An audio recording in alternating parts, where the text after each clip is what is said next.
Good afternoon, everybody. Welcome to your Hump Day Wednesday edition of the Trader Merlin Show. Hope you had a great session. I had a good one. I opened up a couple new trades today. Just looking forward to my expiration on Friday, see how it all pans out. All in all, I think that this was a little bit of a shot across the bow. We've been talking on this program about how most of us, again, not all, but most of us feeling like inflation is probably going to start to rise. And of course, all eyes were on the inflation data this morning. And it looked a little bit like this. Thank you, AI, for creating a wonderful graphic of a trader on the floor looking panicked like, oh my goodness. Now, I certainly don't think that this is the doom and gloom that some of the news agencies have made it out to be. However, it certainly does paint a pretty ugly picture for inflation. Why? Well, as you notice here on my screen, the expectations were we were going to go from 0.4% to 0.3%, actually showing a decline in the consumer price index month over month, which would have been nice because here is the month-over-month numbers. And I'm just going to zoom in here till we get to past the big chaotic numbers. And a pause is what I think most people wanted, to stop at 0.4. Would have felt better about that. Would have felt cozy and warm and fuzzy because, that's kind of the relative high for the past couple of years. Well, we just knifed right through that one. And here you can see we're at 0.5 on the monthly reading, which of course continues this 4-month trend of increasing prices. Now, if this is a month-over-month change, and since we'll put our cursor right here on December we went to 0.3, January went to 0.4, and today for February we go to 0.5. If this continues, you're looking at CPI back above that 1 point, getting above 1. Now, when were we above 1% last time? Well, that's back here in 2022 when we had pretty significant inflation numbers that was showing year-over-year increase, month-over-month increase. So this paints a fairly ugly picture to start. Now, what does the big picture look like? All right, well, let's go to the CPI year over year. And of course, we have a long way to go till we get anywhere near those highs that we saw back in July of 2022. But if the CPI number could theoretically get up to the July of 2022 number on the month over month, and that would lead you to believe that the year over year could certainly get into that 6-7% inflation range. Now, this is something that I and you have no control over. We will be victims of whatever comes our way with regards to inflation. What we're experiencing now is obviously actions by the new administration, which may have an impact. Now, the data I showed you, in my opinion, has zero to do with anything that Trump has done yet. Okay, and I say Trump, I'm labeling all the new administration, so it's not just Trump. It's the state governments, the federal governments, you name it, the new administration. So if we haven't had any impact on this data here, let me get that back there, any impact from the current administration on this inflationary trend, which was already in place at the end of the Biden administration, then the big question is what happens if, in fact, he does start doing tariffs, we do start seeing big layoffs, does this start to sour much worse than anticipated? Realistically, we can look at the inflation numbers and the expectations for the Fed, and I think that paints a very interesting picture, right? Some of us, I'm certainly proud of this, but I was like, I think Jerome Powell's foolish for cutting 50 basis points, as many of you pointed out as well. Now, let me show you some chart numbers here, which I think are going to be interesting. This is from Yahoo Finance, and I like it because you can see back in September 18th, or on September 18th of last year, what the forecast was. And you can see these numbers are consistently changing. They were that we would be down around 3%, at some point this year, down below 3%. And by the time we got to October, I was like, maybe 3.5.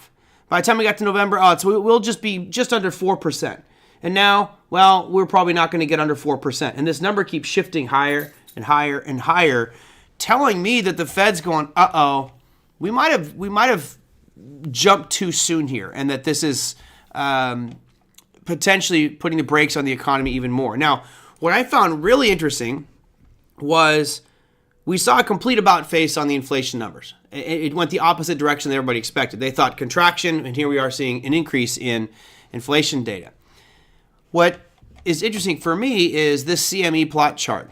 Now, this is going out to December of this year. So the final meeting will be on December 10th of this year when we get the final FOMC meeting. And you can see right now there's a 40% chance that we get a 25 basis point cut. Notice, though, that over the past week, these numbers have shifted significantly to the right, meaning there was a higher probability of there being more rate cuts this year. That's all changed and shifted a little bit. And I will have to remain data dependent. I sound like Jerome Powell in the Fed here. Have to remain data dependent because if you get more inflationary data, let's say tomorrow that PPI number comes out and looks a little bit dreary, and then we get a little bit later on, next week or the week after, we get our core PCE price index numbers, and that starts to show inflation, then we might be in for a more prolonged uptrend here in inflation. And I'm with Steve here. He says, I give Trump the first 6 months, then it's on him. I agree. Maybe a little less than 6, but certainly we can't attribute this inflation data to the Trump administration. It was certainly the tail end of Biden's. The question is, how long do we give the credit to Biden's administration for that? Now, I don't care who started it, right? I really don't. What I do know is that Trump's new policies are most likely going to increase inflation. They're not guaranteed, but when you do tariffs, that's a big price inflection point where we get more price moving to the upside. Some of you could make the argument that, well, with all the layoffs from government workers, that's less spending, that's less consumption, that's less driving a price, and therefore that's a deflationary force. And you probably would be right. The question I have is, at what point do these offset each other? Massive layoffs versus increasing prices because of tariffs. I just don't know. So we'll have to keep our eye on this one. I still do think this first quarter is going to be decent. Not amazing, but I think the first quarter will probably have the S&P trending slightly higher, maybe getting to the second quarter. And then I think, like Steve says here, 6 months in, we start to see the real numbers come through from all these drastic actions. I've always been the type of trader actually, not always. Let me rephrase that. I am the type of trader now that I realize if I'm going to make a change to my strategy, I need to do it very small. I need to incrementally change. And of course, that's because I have an established strategy, right? It's something I've been doing for many, many years. So I know if I'm making a change, I can't change 4 or 5 things at once. If you do that, what happens is you run the risk of not knowing what impacted what. You make so many gunshot, shoot from the hip kind of changes in your trading strategy, you'll never get consistent because you can't figure out which change created which result. Obviously, like we talked about with Dr. Woody Johnson, T plus E plus B equals R. Thoughts plus emotions plus behavior equals results. If I change my behavior, my thoughts, and my emotions all at the same time and I do dramatic changes, that output, results, is a giant question mark and a big, big question mark. So going forward, we're making dramatic changes, huge. I would argue that for many of you, you're looking at this going, these are some of the most drastic, abrupt changes I think I've ever seen in a presidency in his first 100 days. And we're not even, 30 into it. So we'll have to wait and see how it all ultimately filters out and what transpires, but not looking so good right now. For what it's worth, we can go take a peek here at the 12-month change in prices of different items. The one that blows my mind overall was eggs. I cannot believe it when I walk by the egg aisle. But notice here that most of these items are increasing. So it shows overall inflation there at 3%. Oh, I'm sorry, I cut off the bottom of the screen. This is from Yahoo Finance as well. So I'm pilfering from Yahoo Finance today. Down at the bottom, what was pulling inflation down? Where were the changes? That's appliances and electronics. So, all right, not sure what's dropping there. I guess electronics, sure, okay. Furniture, toys, and new vehicles were dropping, as well as gasoline. Now, of course, gasoline, we could just look at the oil chart here and understand that year over year, we have seen a decline. And here's the chart of crude oil, and I'll just show you from 2024 to where we are today. We have seen the price of oil drop, and of course, that is in line with what we see on our screen here, which is a 0.2%. Everything else is increased. Alcohol has increased significantly. Not that impacts me, but you move higher up that list. What's outpacing our overall rate of inflation? You have transportation at 3.2%. Restaurant meals, shockingly, only 3.2%. I really thought that this would be a much higher number. I feel like this is completely manipulated numbers, not real, because I do eat out a lot, and I'm watching these prices absolutely surge. There's no way it's only increased 3.4%, over the last year. Education up 3.8%, housing up 3.9%, earnings up 4.1%. Well, hold on a second, Merlin. You're telling me that earnings are outpacing inflation, that people are getting paid more than the rate of inflation? That's actually a very bullish sign. So as we start to throw shade and be all negative here, that's actually not a negative thing here, really. Your top four: rent up 4.2% year over year, prescription drugs up 4.5%, airfare up 7.1%, and then the big daddy, auto insurance. And I don't see homeowners insurance on here, but I'm pretty sure homeowners insurance, I'll just label insurance in general, up 11.8% year over year. So a majority of this stuff is increasing. I still don't believe all of the numbers personally, but it is what it is, just seeing where this is increasing. Of course, if you're a landlord, you're loving it because your rents are outpacing the cost of inflation and making even more money. Yeah, right, Big Eb? Housing insurance is expensive and really depends on where you're at as well. You know, out here in California, I'm bracing myself for a big surge over the next year in homeowners insurance pricing. I'm in an area that, knock on wood, is not really prone to fires. I don't have a lot of forestry and greenery around me other than like a park or, little stuff like that that's probably not going to catch fire. However, up in LA, when you're in those mountainous areas in the canyons, I could totally see insurance getting significantly higher, like 2xing, because of the risk to these insurance companies and fires like we saw just here recently in Los Angeles. So inflation, it seemed like it was kind of a quiet topic a little bit, started to calm down. We kind of discussed it last year where it felt like inflation was declining and we thought that maybe unemployment would start to rise. And lo and behold, it did. Inflation dropped a little bit and unemployment started to slowly tick up. Now, these will be pieces that we're focusing on, obviously, for this year from the macro picture. We had Bill Addis, who was talking about one of the ugliest words in the markets, this is last year, which was stagflation.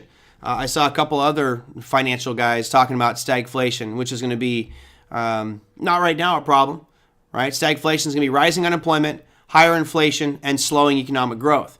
If we do tariffs, probably going to have slowing economic growth, right? If we do tariffs, we're probably going to have higher inflation, so those two kind of will go hand in hand.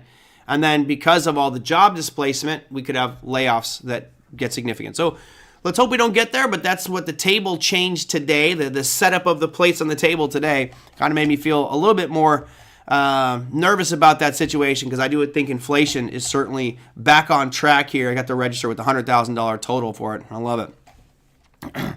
Chio says, I'm waiting for my grocery bills and gasoline prices to go down. Well, gasoline maybe. Grocery prices, I don't think that's going to happen. I think you're in for a rude awakening and just understanding that those prices are going to stay where they're at, unfortunately. I think eggs will drop at some point, but other commodities, your coffee, that might come down a bit. I mean, the chart of coffee is mind-boggling. It's one of the best-looking trades of the year. Let's go bring up my, where's my commodity page? Hold on, get past my crypto mountain here. Let's go to the softs, and we'll go look at coffee. Up another 3.42% today. Just to get dramatic, it was down yesterday. It's like the first time in forever. But this chart of coffee, I mean, come on. Some of you might think that's NVIDIA. I mean, I just measured this for you guys just a couple of weeks, or actually last week, and it was up 168%. Now you go to the peak, and it was 196%. Absolutely insane. But not all things look like this, right? We've already gone through some of these, but here's your cocoa. Cocoa was absolutely surging, slowed down a little bit. I hope it tanks because I do like chocolate. Definitely a chocolate fan. Cotton, great. There's some areas that make up for it, right? Clothing costs should start to get cheaper. Why? Boom. Big old sell-off there in cotton that's been going on since 2022. You have your lean hogs have been surging, so that bacon's getting a little more pricey. You've got coffee we talked about. Live cattle, man. I think when we started the show, when I started Trader Merlin, it was like back in 2020. And I remember going to the store and buying porterhouse steaks. So you guys, everybody know what a porterhouse is? A porterhouse is, it's got a T on it. Someone call it a T-bone. On one side, you have a New York strip steak. And on the other side, you have a filet mignon. So what's funny, sometimes you'll go to the store and you find a filet mignon for $15.99 a pound. But you can buy a porterhouse. They were going for $4.99 a pound. Not anymore, right? Those are the good old days that are gone for the price of meats. All the vegetarians are going, right on, make it more expensive. Orange juice. I don't know I'd like to get some feedback from some of my commodity trader friends on why orange juice has just absolutely plummeted to the south side here over the past couple of days. Now, you've had lock limit downs on this one as well. Orange juice is down over the last, what do we got, 37 days, 36 days, it's down 31%. That's great for anybody who's drinking orange juice. I have an orange tree, so I just do all my own orange juice. So I got a DIY orange juice kit. But, I mean, that's a pretty good savings there for those looking at inflationary data. Of course, you got sugar. Sugar has been down overall for the past couple of years, but a little bit of a bounce off those lows just this year. Corn's starting to trickle back up here. And I did not get to someone sent me a report from Don Dawson talking about corn. I did not get a chance to read that one yet. But corn, just over the past few months from those September lows to where we are right now, you're looking at an increase in corn of roughly 36%. So there's a nice little impact on inflation. And lastly, soybeans, which has been on a beautiful long-term uptrend, but bouncing over the last couple weeks. All right. Orange juice should just say sugar. I agree. It's nature sugar. It's nature sugar, Big Eb. All right, let's see. What do we got here? There's some comments that came through. Let me make sure I get those. I'm waiting for my grocery bills. It's not going to happen. Not going to get that one. My homeowner's insurance went up 79%. Wow. Dang, Lisa. That's brutal. My insurance company tried to raise mine, and I shopped it around and got back lower than what they were paying. Shop insurance every 2 years. You'll save big money. 100%, Steve. I may have mentioned this story to you guys right on that tangent of insurance. And yes, you should shop around every couple of years. My father's a realtor, so every house that I bought, we always used a family friend. And he's a State Farm guy, right? Always used this guy. For every house I've ever bought, it's always this guy. Cliff is his name. And, I fell for the commercials. Call to Geico. It could save you 15% or less on your homeowner's insurance. I'm like, 15% on thousands of dollars? Yeah, I'll give it a shot. So sure enough, I contacted Geico and a couple others. I did Progressive as well. And at the end of it, if I remember correctly, it was like an $1,800 savings per year. $1,800 I would save by going to Geico. And I called up Cliff and I said, hey, listen, I'd love to stay with you. You're a family friend. And, if you were maybe $100 or $200 higher than Geico, I'd be happy to do that. But I can't just throw away $1,800. And he says, I can't match that price. And I just said, sorry. This is beyond friendship. You're hitting my pocketbook in a big way. So yeah, I switched. And I should probably do another check here and see what that rate becomes. Let's see. Trade Desk has their earnings announcement. Let's get to that one. Let me keep going up here. Meets all-time high. Does the dog get the T-bone? Yeah, the dog gets beef ribs. So any beef rib my dog will get, sure, no problem. He's an old dog. I let him have his way. I remember when I was a kid, I used to go to the meat department and just get soup bones, the big dog bones like that, and now you have to buy them all. Dag nabbit.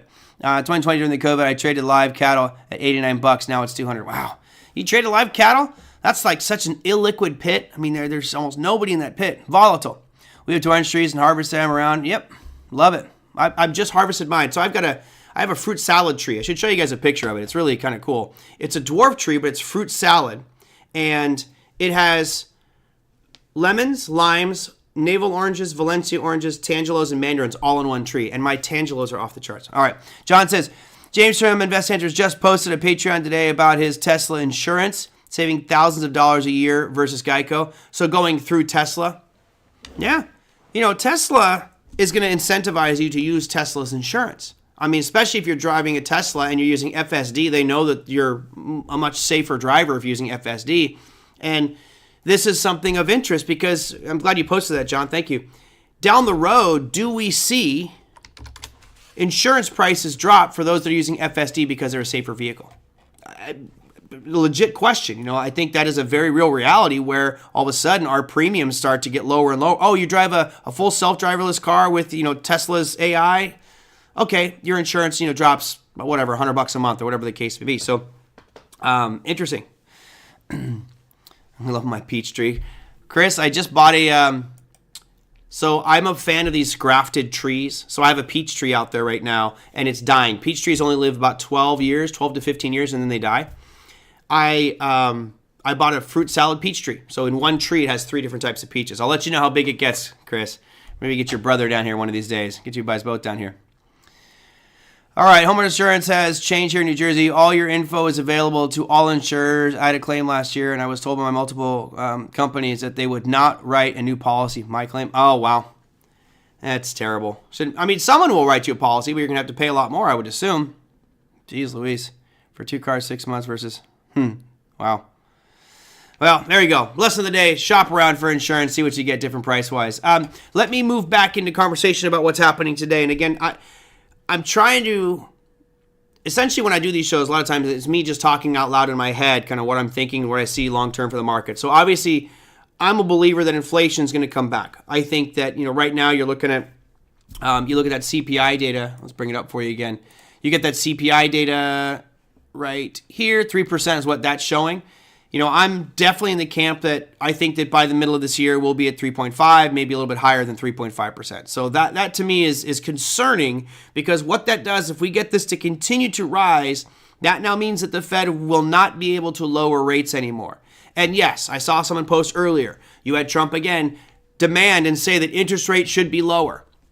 That's his perspective. He's not an economist, right? Of course, he wants the interest rates lower because that would make money cheaper, it would stimulate growth. However, that's not a mandate of the Fed. Dual mandate, full employment, stable pricing, meaning no inflation or standardized inflation. So we will see how this battle shapes up. As I mentioned the other day, Besant and Donald Trump have talked about the long end of that yield curve and bringing the long end down. And how's that going for them? Today, I'm bullish long-term on the long end. I did a real estate show kind of the other day talking about how if this does continue down, which it looked decent for a little bit, that could certainly help the Toll Brothers, Lennars, etc.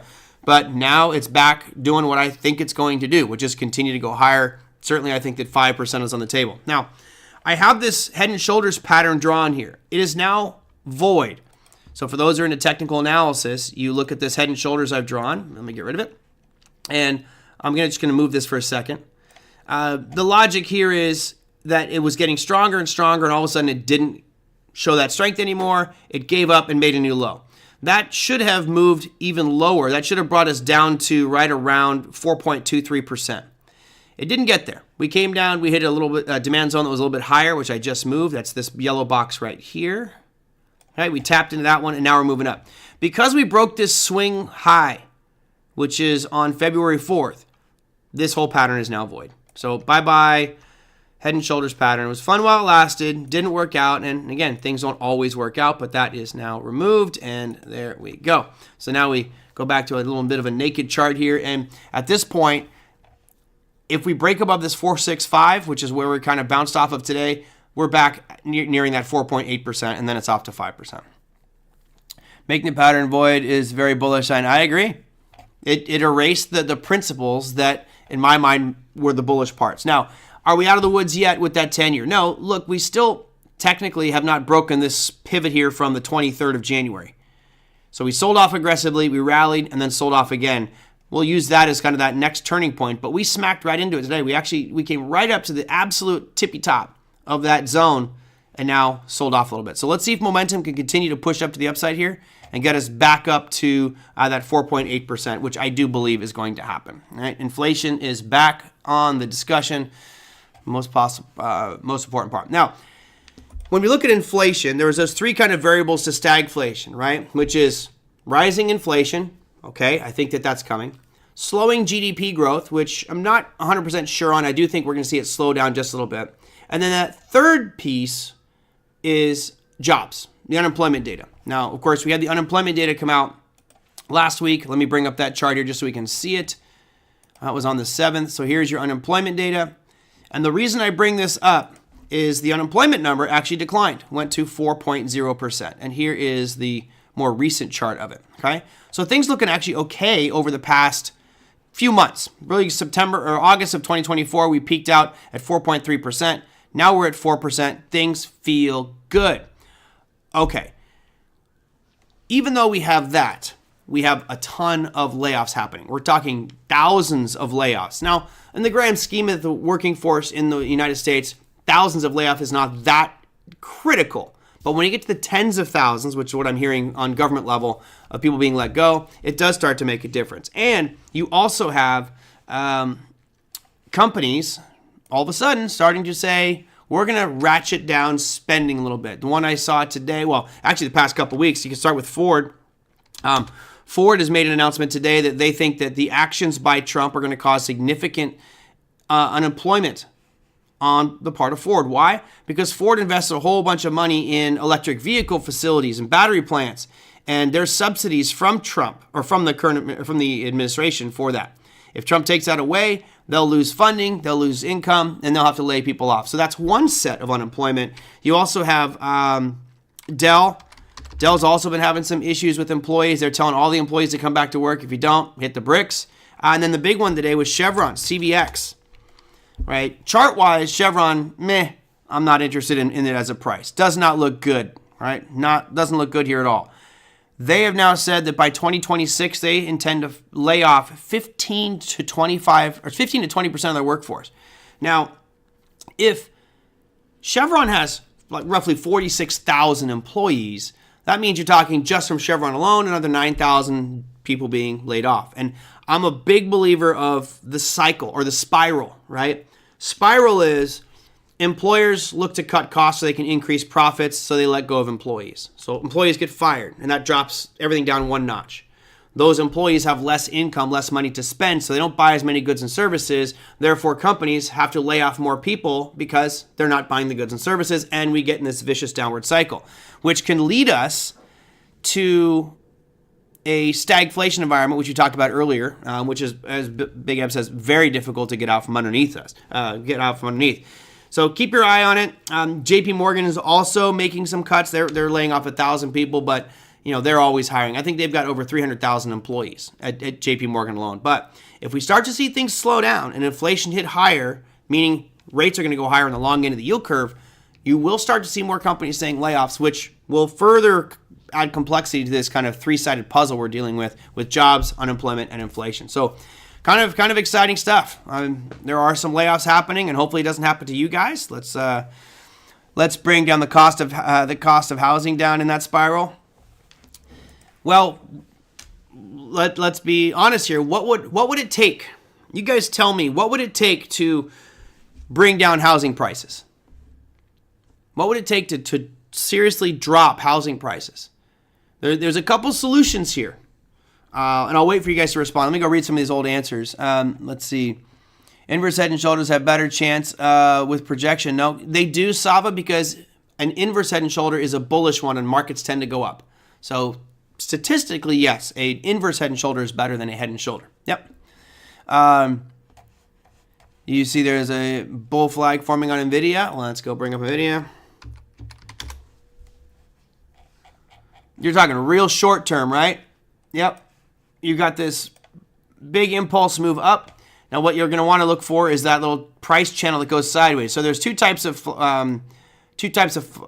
bullish flag formations. There's one that looks like this, which would be called a high tight flag. And according to one of my former colleagues, this was his favorite pattern to look for ever. This was it. This is the goose that lays a golden egg. More likely, you're going to see something like this, where it's more of a channel down. And once it breaks to the upside, then you could use this as a measuring object and get your target. But yes, I would say that you could see a bullish flag forming here. Obviously, a lot of sentiment roaring back into NVIDIA after that just crazy sell-off from DeepSeek. Needless to say, my options will expire worthless on Friday, and we'll take it from there. Let's see. Steve, we're Merlin. What will they do if unemployment rises and inflation gets out of control? If they lower rates and spur hiring? That's the question. That's why everyone hates stagflation, Steve. There is no real answer. It becomes this real difficult situation to fix. Because if I try to fix unemployment, I want to lower rates to encourage businesses to start hiring. But if I drop inflation or drop rates, then I have higher inflation, and that gets out of hand. So it's like you got to pick 2 out of 3 things to calm and let one of them just get out of hand. I feel like it's like the trilemma in cryptocurrency, right? With cryptocurrencies, there's a trilemma, and that trilemma is you can either be super decentralized, have big scalability, and be not very secure, right? Security, decentralization, and scalability are the trifecta for crypto. They call it the trilemma. Well, same thing. You have growth, unemployment, and inflation is the trilemma for our economist. And once you can get 2 out of the 3 of those locked down pretty solid. One of them is going to get away from you. And that's what stagflation represents, is that big disconnect between those 3. How do we fix it? I don't know. I have a feeling we may find out at some point, but right now I'm just going with whatever that damn market gives me. To overcome stagflation, the approach includes hiking interest rates to fight inflation, though it might increase unemployment short term. And that's what they'll do. The question is, how high do they hike on interest rates, right? Remember, you've got the president wants that long end to come down, and the Fed will need to raise the short end of that yield curve, and all of a sudden we could be back to an inverted yield curve situation, which adds only more complexity. I mean, there are so many weird little things that could happen here. I tell you, I'm excited. I'm not trying to be doom and gloom, folks. This is opportunity, so don't get me wrong. Ali says, supply and demand, not many houses here in New Jersey in the market. The prices keep going up because of that also. So I think we got multiple pieces here. Number one, for housing. How do we get prices to drop? More supply, period. You bring in more supply, prices drop, supply and demand. So you do two things. You can either reduce the amount of demand or you increase the supply. Those are your two basic building block chunks. Now, obviously, new supply takes a long time to get there. We've had, multiple presidents say they're going to increase housing affordability. That means making more homes. That takes too long to do. So what do? You make it where you have fewer buyers. So how do we do that? Unemployment would certainly help with that. Right? It would cause buyers to walk away or just to not afford a house. You raise rates so that the rates get so high it becomes cost prohibitive for people to buy houses. Another thing which is getting a lot of attention is corporate ownership. So there's a lot of talk about how corporations are gobbling up residential properties and renting those out and just making tons of money that way. There's some truth to that. But at a certain point, they're always going to need a place to live. But at a certain point, those buyers may move elsewhere to some place that's cheaper, and that will cause prices to drop, whether you're renting or looking to sell your home. So we need to decrease demand and increase supply would be the main two building blocks. Chris says, mass underemployment and deportation should bring down housing. Yeah, Christopher, deportation could have an impact. Now, is it mass? Maybe not mass deportation. This isn't probably going to come across as pretty bad, but a lot of illegals are living in group settings, right? So are you going to buy, a lot of times you'll have like 5 or 6 or 8 people living in a place that should be, 2 or 3 people. So you're kind of packed in there. That may not be as dramatic of an impact, but certainly as we take out that demand, which is, deportation, that could definitely have an impact on price. Absolutely. I agree. Less people competing for the same amount of resources. Yep, you got it. Just let it run its course, I guess. Supply and demand will work. Well, what we're trying to do right now, I say but the current administration is trying to do is manipulate that supply and demand, right? They're trying to push things around, and I don't know how that's all going to ultimately pan out. I am excited for it, though. I will say that. Let's see. What else we got here? Deportation may help the rental market, not the... Yep, exactly, Steve. It'll help the rental market for sure. Here in Long Island, that's a huge problem. Immigration's a huge problem there. Let's see what else I got. You guys, there's so much writing going in through. Chad says, investing in education to align workforce skills with job market needs, implementing measures to manage wages and price increases to prevent this spiral. A lot of parts there, bud. A lot of stuff to fix. I think we have all of this in conjunction with the AI and what's going on with the AI will create further job displacement. So again, I'll stick by my forecast for this year, which is I do believe you'll see this kind of slowly move to the upside. I mean, we've looked okay so far. We're up on the year, and I think that we'll probably make all-time highs. And then I think once we get above all-time highs, we'll slowly go sideways. And then by the time we get to April, May, we'll be drifting down and end up lower on that year. And I don't think it's going to be a dramatic lower, but I do think you'll end up lower on the year. All right. Heard it on Bloomberg this morning that people can't get homeowners insurance without insurance. You can't get a mortgage. Yep, that's what happens. So you can't get a mortgage without insurance. That is true. So who does that benefit? That benefits people who have cash because you can buy a home without insurance if you pay cash for it. Of course, you always run the risk, and that could be a problem. Let's see. What is the ES pattern? You could argue that this is a great. Thanks for bringing it up. No, I wouldn't call it a flag. It's too extended out. To me, this is just a stalling of an uptrend, right? It's a stalling of an uptrend. We've got this beautiful uptrend that's been intact, other than this big pullback in 2024. It's making higher highs, higher lows. We did make a arguably a lower low here in January of this year, but we've got a double top as well. So we kind of smacked our head against that ceiling. And right now, if I was to put the infamous yellow box in here, no, somewhere right around, let's put it there. Let's incorporate this tail just to make it fun. We're near the top end of this one. It's a double top. It's hit it twice. So the way we would know it's a double top is if it came back down, broke this low of this yellow box, and I would argue you could probably move it up here to more points of contact is where I like better. So that's where I would put it because it's hit 1, 2, 3, 4 times at that. So there's my range bound for the S&P right now. For those that listen to the podcast, your range bound on the S&P futures right now, 5,864 up to 6,122. That's where we're stuck in. And our current price is 6,072. So we're still looking decent. It's not like this is an atrocious market that's horrible. It's just boring, right? These last 2 weeks have been awful trading, honestly. There's only a couple of things that have been moving, but most of it is just meh, right? Meh. Now, if we get above that not 6122. It is get above, 6150. 6150 is at a high point. If we get above 6150 and get a close up there, then I'd feel much more confident this trend's going to continue. But for now, I just expect there to be chop. John G says continuation pattern. In my mind, yes, it's a continuation pattern because the trend is your friend until the bend at the end, and it really hasn't bent yet, right? So the trend is still higher. I kind of put this line here right around 5,739. To me, that's the ultimate breaking point. Right now, I think the trend is getting weaker. It does not look as good. I think we would all agree it's just kind of choppy and not much going on. But I don't care. If it stays here, we're okay. If it breaks down below, I'll draw a hypothetical line here. If it breaks down below and does this, now I'm like, okay, short him if you got him.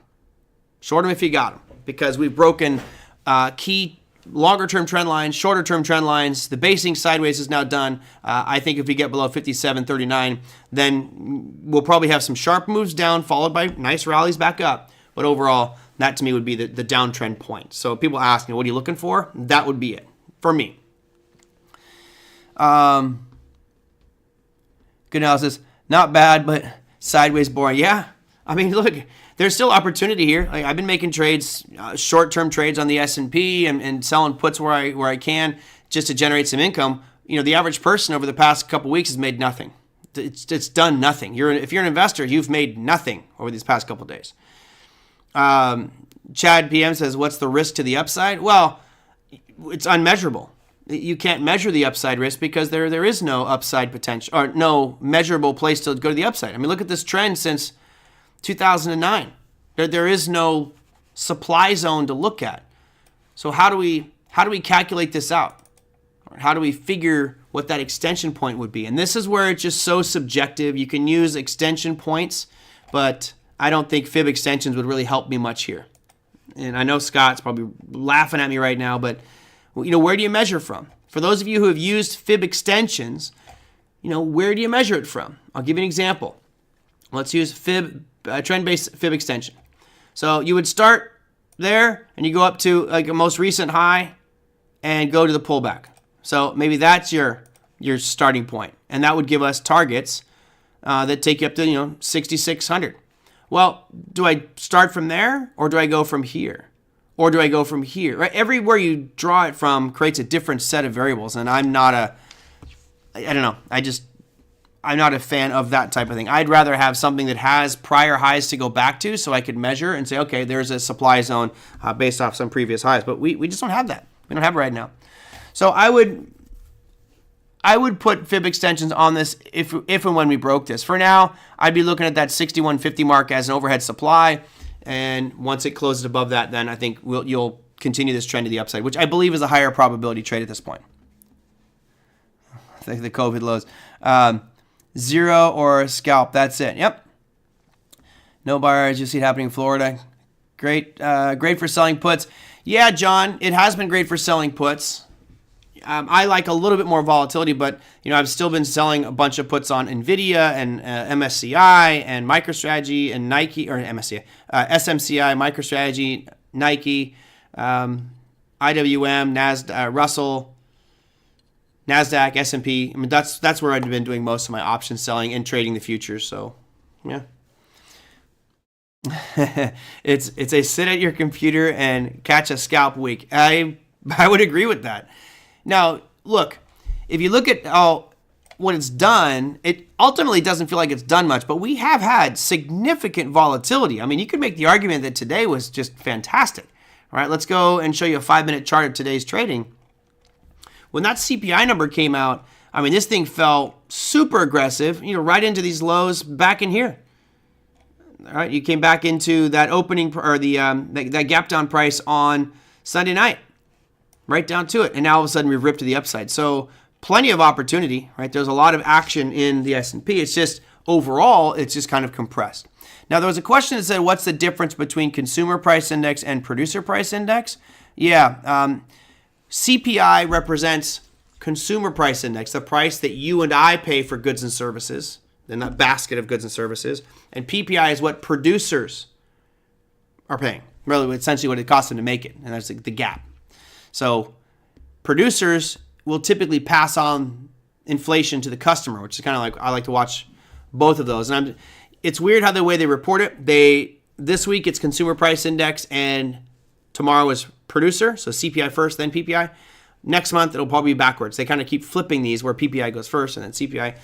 But yeah, CPI just tells you the producer side of things. Are they feeling the pinch of inflation as well, or is it just the consumer? So we can see maybe where profit is flowing if one of them is making more money than another.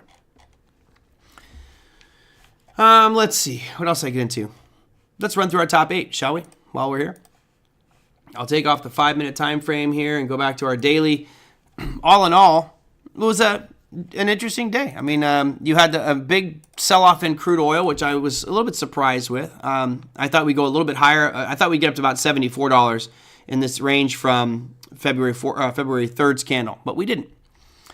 Let's see, Christopher says, so if you have a CPI number that means bad PPI number, not necessarily. So let's say I have a CPI number that comes out higher than expectations, and I have a PPI number that comes in lower than expectations. That means that the profit for producers is growing because either they're selling those items at a higher price or they're costing less to make those items, therefore they're going to make more money.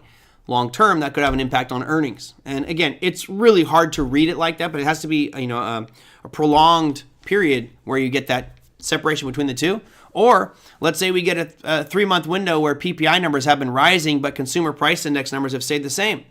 Ultimately, what will probably happen is the CPI will rise because the producers are going to pass that cost on to us. All right, let's go back to our top 8. So I've got crude oil here down 2.66%, just whopper of a down day. But all in all, it's done nothing, right? It just kind of erased almost 2 days worth of up moves.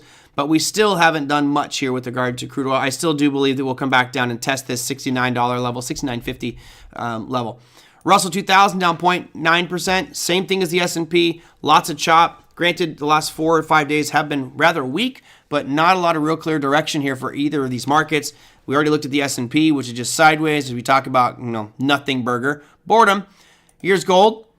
Gold actually looks really interesting. So you have multiple pieces here. Number one, you have this gigantic uptrend that's been phenomenal. I personally would expect there to be a price correction. However, you saw it happen today.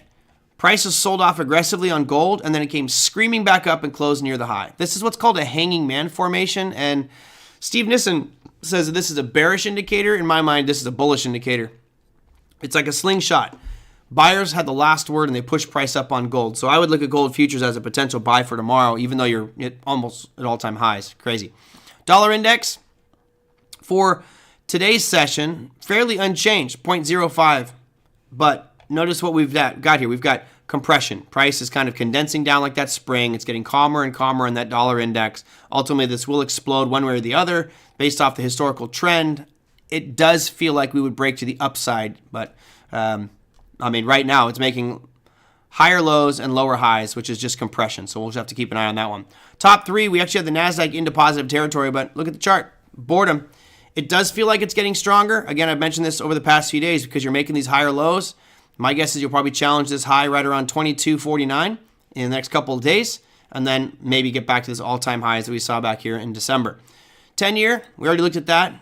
Big surge up in that 10-year yield. Let's see if that continues. And lastly, Bitcoin, even though it is your biggest gainer today, up 2%, the last 5 days of Bitcoin have been just an EKG. You're excited, you're depressed. You're excited, you're depressed. You're excited, you're depressed. That's just what's been going on for the past 1, 2, 3, 4, 5, 6 days. Been pretty ugly. Ultimately, do I end up drawing a box around the current levels like this and just wait for it to break out one way or the other? I kind of feel like that's where we're at. Maybe go a little bit lower to this tail from today, but until it pops out of here, nothing really to say about it. Boring.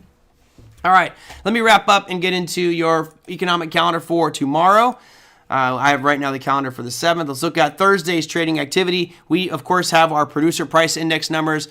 They are expecting inflationary pressure. So PPI expected to go from 0.2 to 0.3%. On the grand scheme of things, it's not that big of a deal. All right, getting to 0.3 would put us right here where my cursor is. Not that bad, okay? And especially given what we saw with the consumer price index numbers today, would not be out of the stretch to see it get to the 0.3%. So I kind of think we'll come out at 0.3, right about there. What would be dangerous is if we came out at 0.4 or 0.5, that would be much worse than expectations. So that's your biggest piece of news for tomorrow is going to be the PPI numbers. You also have unemployment claims, and natural gas storage. So for anybody trading UNG, careful for that one. Here's natural gas. Been on a bit of a run here lately. It's funny because in 2024, I lost a lot on BOIL and natural gas, BOIL. If I just kept it, right? Dang it. Oh, well, it is what it is. Mike says, does the TLTN and DXY move in opposite directions? I don't use TLTN. You mean TLT? I think you mean TLT, not TLTN. Does it move in opposite directions? This is actually pretty easy to figure out. Sometimes, there you go. That's what I thought you meant, Mike. That's what I thought you meant. It's easy to figure these things out if you're ever curious if something, do these work in inverse relationships? If you use TradingView, I've got TLT up here, but I can simply click this plus sign in the upper left and add in DXY. And just put all, and I'll just do this currency index right here. And that should answer your question. The answer is yes. The answer is yes. And you can see when we have our sell-offs in the 10-year, and again, this is the price of the bonds. So essentially what you're looking at here, the price of bonds is inverse to the dollar, and the yield of bonds is in line with the dollar. They would be in sync. We'd see those things kind of rising up together. So, yeah, there you go.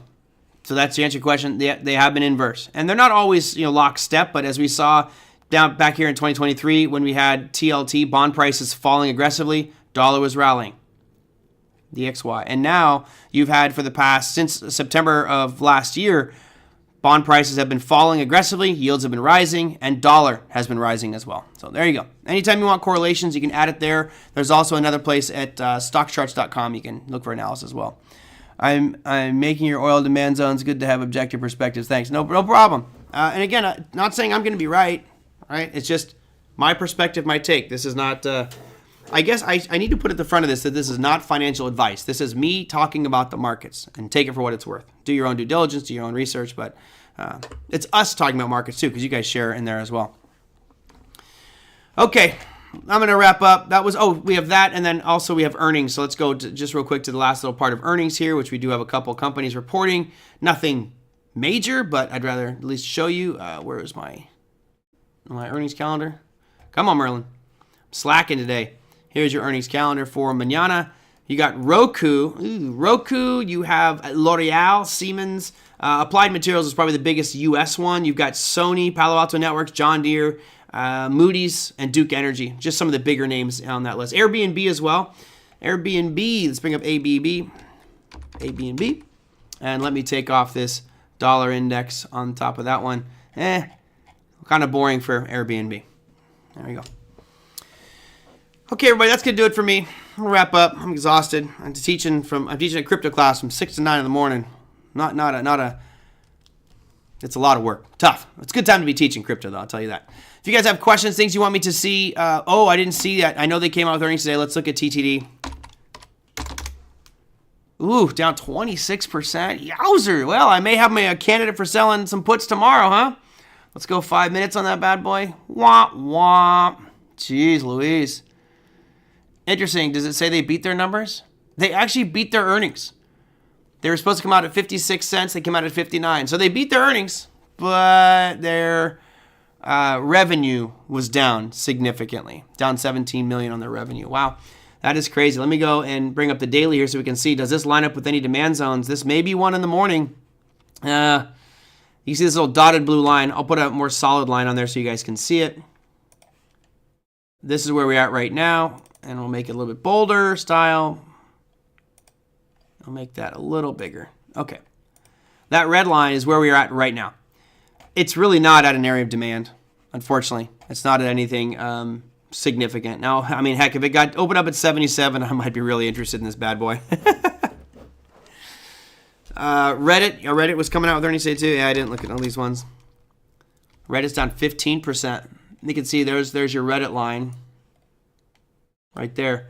That's a little closer. You know, getting Reddit down tomorrow morning at 175. There may be some opportunity there. Just be careful with these ones on earnings. I'll go look and see what happened with Reddit and also with the trade desk and see what their earnings numbers were and why they dropped so much. That's pretty significant declines when you get into 25%. Ooh, ouch. All right, everybody, that's going to do it for me. If you have something you want me to talk about on tomorrow's show, let me know.